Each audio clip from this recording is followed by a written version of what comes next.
এই মুহূর্তে যে বড় খবরের দিকে নজর রাখবো, হাসনাবাদ বোমা বিস্ফোরণের ঘটনায় বিজেপি কর্মী দিলীপ দাসকে গ্রেপ্তার করলো পুলিশ এবং আজ তাকে বসিরহাট মহকুমা আদালতে তোলা হবে বলে জানা যাচ্ছে। আপনাদের আরো একবার জানিয়ে রাখি, হাসনাবাদ বোমা বিস্ফোরণের ঘটনায় বিজেপি কর্মী দিলীপ দাসকে গ্রেপ্তার করলো হাসনাবাদ থানার পুলিশ।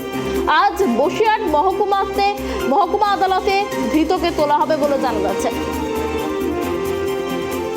এই বিষয়ে আরো বিস্তারিত কথা বলবো, আমাদের সঙ্গে রয়েছে বসিরহাট থেকে আমাদের প্রতিনিধি সিরাজুল। দেখো, যেমনটা জানা যাচ্ছে, হাসনাবাদ বোমা বিস্ফোরণের ঘটনায় বিজেপি কর্মী দিলীপ দাসকে গ্রেপ্তার করেছে হাসনাবাদ থানার পুলিশ। বিস্তারিত কি জানা যাচ্ছে, ঠিক কি ঘটনা ঘটেছিল?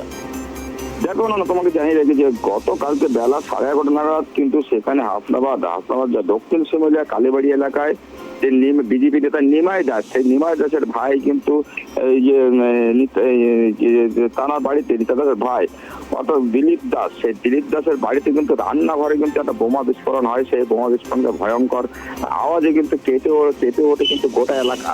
সেই এলাকাবাসী কিন্তু আতঙ্ক ফেটে পড়ে। তার পরপরই কিন্তু বিজেপি নেতাকর্মী তারা কিন্তু সেই ঘটনাস্থলে আসেন এবং সেখানে কিন্তু প্রচুর পরিমাণে পুলিশ মোতায়েন করা ছিল। সেই বিজেপি নেতাকর্মীদের তারা পুলিশ কিন্তু বাধা দেয়, তাদের ঢুকতে দেওয়া হয় না।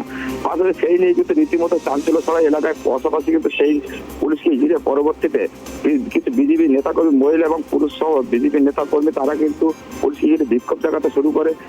এই বোমাকাণ্ডে কিন্তু সেই দিলীপ দাসের স্ত্রী, তিনি কিন্তু বোমাকাণ্ডে কিছুটা হলেও হালকাভাবে কিন্তু আহত হয়েছেন এবং পাশাপাশি সেই তৎক্ষণাৎ কিন্তু হাসনাবাদ থানার পুলিশ দিলীপ দাসকে কিন্তু আটক করে হাসনাবাদ থানায় নিয়ে গিয়ে তাকে জিজ্ঞাসাবাদ করা হয়। সেই জিজ্ঞাসাবাদের পরে কিন্তু সেই ঘটনাস্থলে উত্তপ্ত তৈরি হয়। সেখানে কিন্তু বিজেপি কর্মীরা তারা কিন্তু বিক্ষোভে ফেটে পড়েন পুলিশকে ঘেরাও করে।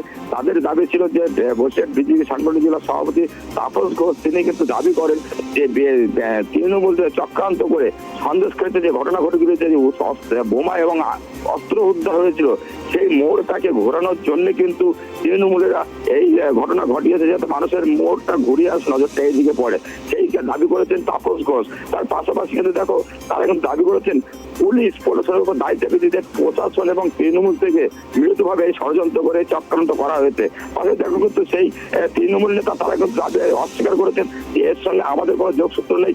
বিজেপি নিজেরাই কিন্তু বোমা রেখে এসব যে সেখানে সন্দেশকারী একটা ঘটনা ঘটিয়ে গেছে, সেই ঘটনা পুনরাবৃত্তি করার জন্য কিন্তু বিজেপি এই ঘটনা ঘটাচ্ছে এমনটা কিন্তু দাবি করেছেন তৃণমূলের পক্ষ থেকে। পাশাপাশি দেখা করতেছে সেই ঘটনার পরিপ্রেক্ষিতে কিন্তু গতকাল সন্ধ্যেবেলা কিন্তু বোম্বে স্কোয়াড এবং ফরেন্সিক সিআইডি তারা কিন্তু তদন্ত আছে এবং তদন্ত তাদের কাছে আমরা প্রশ্ন করে তারা কিন্তু জানান যে এখানে যে ঘটনা ঘটেছে এখানে কিছু নমুনা আমরা সংগ্রহ করলাম, এগুলো ল্যাবরেটরিতে নিয়ে যাওয়া হবে।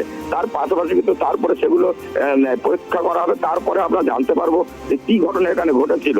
এই নিয়ে কিন্তু রীতিমতো যথেষ্ট চাঞ্চল্য ছড়িয়েছিল। পাশাপাশি আজ ভোরবেলা কিন্তু ভোররাত্রে দিলীপ দাস যার বাড়িতে বিস্ফোরণ হয়েছিল, সেই দিলীপ দাস কিন্তু হাসপাতাল থানার পুলিশ গ্রেপ্তার করেছে। তাকে কিন্তু আজ বসিরহাট মহকুমা আদালতে তোলা হবে। অরণ্য, অনেক ধন্যবাদ সিরাজুল আমাদের সঙ্গে থাকার জন্য। আপনাদের আরো একবার জানিয়ে রাখি, হাসনাবাদ বোমা বিস্ফোরণের ঘটনায় বিজেপি কর্মী দিলীপ দাসকে গ্রেপ্তার করেছে হাসনাবাদ থানার পুলিশ। আজ তাকে বসিরহাট মহকুমা আদালতে তোলা হবে বলে জানা যাচ্ছে।